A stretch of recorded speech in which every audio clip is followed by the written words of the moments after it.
On vient d'entendre ce reportage à Marseille à J-2 du déconfinement, des Français partagés entre l'envie de ressortir et la peur de la contamination.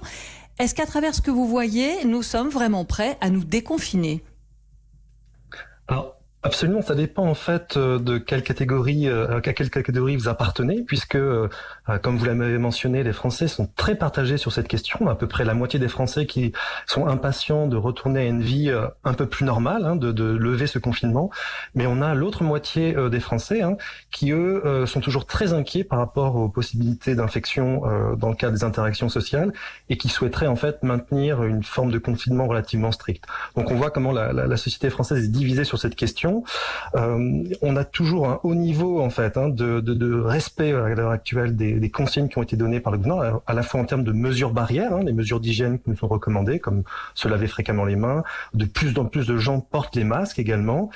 Et de l'autre côté, on a toujours un soutien très élevé, en dehors de 80% de la population, au fait que le confinement strict tel qu'il a été appliqué en France était nécessaire et efficace.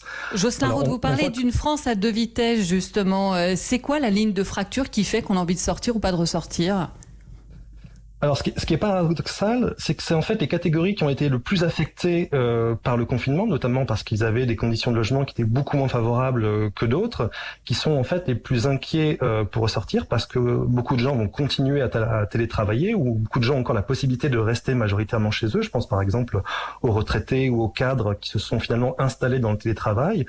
Et en fait, les catégories qui sont les plus inquiètes par rapport à cette reprise, c'est plutôt les catégories populaires qui vont devoir retourner dans le métro, reprendre les transports en commun, être de nouveau face à un public.